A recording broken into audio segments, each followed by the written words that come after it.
What's going on, Wolfman fans? Welcome to another video, another early morning video. It's, again, just after 9 a.m., but that's okay. I'm getting my day started. I hope you're getting your day started. I hope you're getting off to a great day and proceeding on through a great week. I know it's Tuesday. Tuesday's the worst day of the week. It always has been. So, I hope you guys are doing awesome. Couple things I want to talk about today. One is the constant insistence to eradicate racism. You know, the evil, nebulous racism from any type of media. And what do I mean by erasing it from media? Okay, well, the big issue seems to be, I feel like I'm not centered. There we go. The big issue seems to be now, one of the bigger issues, is that you have these cartoon shows, you know, like Family Guy, The Simpsons, and, you know, there's, you know, these other popular cartoon shows that you have people of color, which, by the way, I hate that term because it basically means everybody except white people. It's not inclusive so much as exclusive. And actually, I think that people of color should hate the phrase too, because that lumps you all together and completely negates your individuality. So, just food for thought. But anyways, the Family Guy, the character of Cleveland, the guy that voices him is a white dude. Now, I never knew that personally, and now that I do know that, it makes zero difference to me. I don't care. To me, I still watch the show because it's funny. And because it's mindless humor for the most part. You can watch this show, you just start watching the show, and you can kind of check out from reality for a little while. And just laugh at something, which is awesome. But I don't care that he was voiced by a white guy. Well, now that dude, though, he has decided that only people of color should voice characters of color. Who cares? Who gives a shit? One way or another. Like, it was on The Simpsons, and they basically stated the same thing on The Simpsons. The guy that was at Hank Azaria, he voices like half the characters. He voiced the character of Apu, the Indian shop owner, you know? And honestly, yes, he was just a side character. And yeah, he was a bit over the top and had way too ridiculous of a cartoony Indian accent. But I loved the character. I thought he was hilarious. I don't think it's the same without him, you know? I loved that character. But there was some Indian people that were apparently offended by it. And I guess if there's any group out there who's going to be offended by it, you know, it should be at least them. And it shouldn't just be some self-righteous white person that decided it was offensive. But I still think that, and this is my opinion personally, grow a sack as far as I'm concerned. It's not physically harming you. Although there was one of them, one of these Indian people that was offended by it is actually an actor. You guys know, I can't remember his name off the top of my head, but you remember Harold and Kumar? It was the Indian guy from there. I forget his name, but he said, yeah, it was always kind of painful for me to see this, and it was always really hurt. It hurts my feelings. It's really offensive. I'm sitting there going, grow a sack, dude. I see, you know, you think about the over the top white characters. Well, in the case of The Simpsons, the yellow characters, but they're all ridiculous. Go watch Family Guy. Look at Peter Griffin and his whole family. They're all white. And half the other white characters in the show, half of them are portrayed as being absolutely ridiculous or intrinsically flawed to a fault, you know? And I don't find it offensive. So you got facial characteristics that are prominently made, like Peter Griffin's butt-shaped chin, you know? Quagmire hasn't got a really awkward-shaped head. No man actually has that head, you know what I mean? People have exaggerated features that are, typical to white people, but none of us get offended. We don't care. It's an entertaining show and it's funny.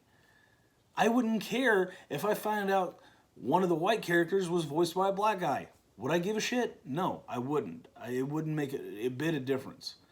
But then again, people of color can't be racist. Only white people can be racist. That's what they say. Look, this whole idea of erasing racism,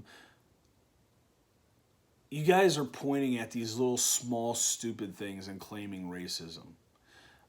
There was recently, I saw an article. I really didn't read into the article because honestly, you wouldn't either. It said there was this overweight black woman. She claimed that obesity was racist. Really? Like everything at this point is racist. And you want to end racism, so you continue to walk around town and point at things and go, that's racist. That's racist. Is it though? Or maybe are you just a sensitive little shit? Maybe it's not racist and you're just an overly sensitive, butthurt little individual. Or you're out to gain something. It's one of those two. Because it ain't racist. So we can take that off the table. Guys, this whole racism argument is ridiculous. And what's more is, for the common man, it's a ridiculous thing. For the basic common level of all of us, it's just ridiculous. And it's a fight that's not worth having. And it's causing more problems than anything, okay? But on a deeper level, when you really get down to it, where is this leading us? It's a distraction. Okay? It's a huge distraction from what's really going on. It is purposely designed to distract us and to divide us. We can't, and I've said this in multiple videos before, a nation, a people divided cannot stand together. Okay? There are people out there who are intentionally trying to divide us. And what's worse is, I say we because we're all in it together. We're all Americans. We keep voting for these people. We keep putting them in office. This is the old rich white lady who's been in politics. I'm speaking directly about Nancy Pelosi, probably one of my most least favorite people in politics. She's been there for like almost 40 years, okay? If not 40 years, I don't remember. It's been up close to that somewhere. Her house in California is a mansion with a wall surrounding the property. Okay? And she's going to get up there and tell you that you, as a black person or a Native American or a Hispanic person, whatever, she's going to tell you that you're oppressed. She's going to tell you that about white privilege.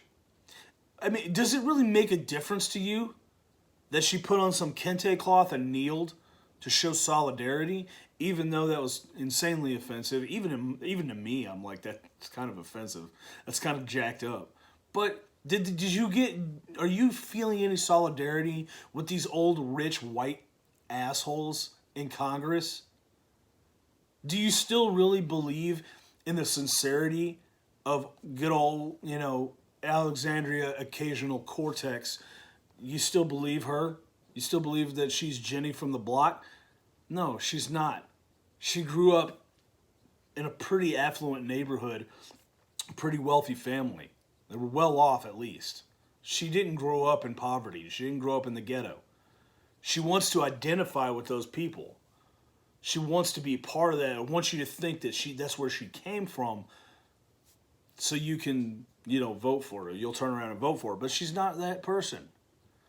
And what's hysterical is there's groups of people out here in politics of all different colors, black, white, Hispanic, they're different demographics. And they will tell you, hey, you're not oppressed. You're empowered. We want you to be equal, and we want you to stand next to us as our brothers and sisters. These are the things they're saying. But you want to go with the people that tell you you're oppressed and tell you you're being held down? Oh, And I've talked at length about this before. It's ridiculous, guys. The whole that whole racism, you're being manipulated, you're being lied to. It's never going to end. If you continue to elect these people, it's only going to get worse. So you know what to do in November. I'm just saying. Honestly, I don't even care if you vote Libertarian.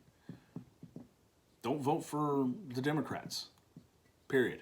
Honestly, I would suggest don't vote for the Libertarians either, because I'm concerned about that. I'm always concerned of a third-party candidate. Not that I think that a third-party candidate couldn't be a good thing. I'm not a huge fan of the two-party system. I don't think there should be any parties, personally, because aligning yourself with a party means that you're not aligned with the country as a whole. You're aligned with a party and what the party wants. That's the same problem you had with Nazi Germany. That's a problem you had in Soviet Russia. One of the biggest, aside from imprisonment and getting executed, one of the biggest punishments was to be expelled from the party. The party is the state. That's what goes on over there. So I don't agree with you aligning with, I'm a Republican, I'm a Democrat. I'm not, I'm an American. I mean, if you had to judge me as something, I guess a constitutional conservative, but that means I stand for the Constitution, okay? So I don't agree with that, and I think that maybe a third-party candidate might be an all right idea, just to, mix things up a bit. But at the same time, I'm concerned, because there are people, some really unscrupulous people in this government who would go to any lengths to win. Whatever it meant, whatever they had to do, whatever back alley they had to take, whatever underhanded deal they had to make, no matter how many backs they have to stab and how many people they have to lie, cheat, and steal from, they will do it just to win. Whereas we know for a fact at this point that Donald Trump, though you may not like him, he may be a bit abrasive. He may be kind of an asshole.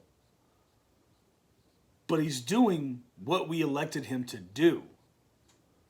So, despite how you may feel personally, he's doing what he's supposed to be doing.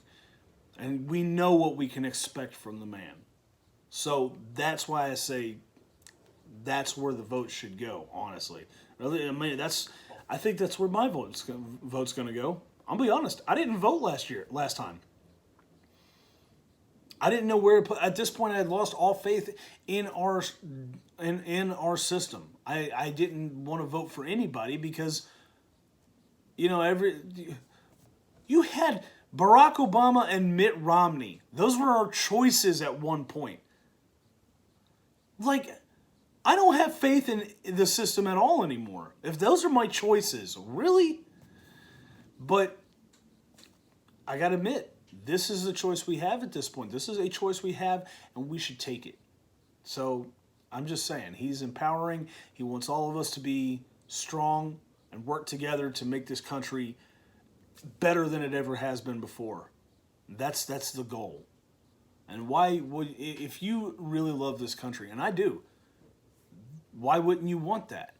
And if you're still living in this country and you don't believe that this country is the greatest country in the world, feel free to exit. Not one of us is asking you to stay here. If you don't like it, if you think that we should do things like some other country does, fine. Go to that other country that you keep wanting us to emulate.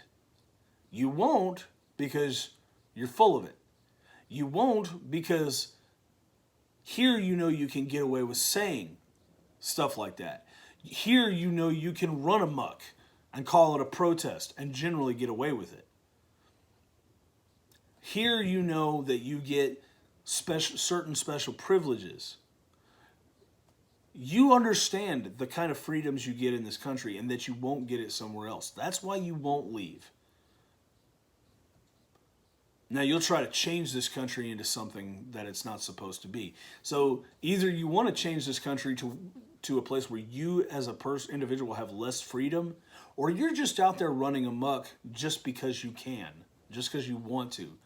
You're so counterculture that it doesn't matter what it is, you'll go against it. I've known people like that. They're so anti-mainstream that it doesn't matter what the mainstream is, they're going to go against it. You know? I've known people that are so, they do not want to be a part of the norm in any way, shape, or form. So even if it's what they don't necessarily personally believe, they're going to stand up against the norm. And it's just, I don't understand the logic of that. But these people are perfect puppets. They're perfect puppets for Democrats, for people that want to take over this nation and turn it into something that it's not. They're the perfect puppets for it. So that's really all I got. I don't really want to keep going and talk. I could continue repeating myself for forever, but I'm not going to. Look, all I'm saying, guys, is stop. Don't be an idiot. Don't allow yourself to be manipulated. Double check everything. Even the things that I'm telling you, double check everything. Go and do your own research. Read into stuff. Watch different news sources. And what I mean by watch different news sources, if you're going to watch one, you need to watch the other ones. You need to get the opinion across the spectrum. And then look at some articles. Read a few news articles. Go look at some declassified documents. See things that have been done in the past. Read a history book. Gather information. This world has a myriad sources that you can pull from. There's an endless pool of information out there to dig through. Do your own research and find out what I'm talking about. You'll see. You will see what I mean. Don't trust everybody. Don't trust everything everybody tells you. Don't allow yourself to be manipulated and be made a fool of. Because in the end, that's what's going to happen. You're going to be used like a pawn in a game of chess. You're going to be used and then cast to the side when you're no longer of any value. That's all that'll happen. So, that's all I got. I really don't know if this video specifically had a point except for don't be an idiot, but there it is. So I hope you guys are having a good week so far. I know it's Tuesday, and I'm sorry. It sucks. But I hope you guys stay strong, make it through the week, and we'll see you in the next video. Take it easy. Later.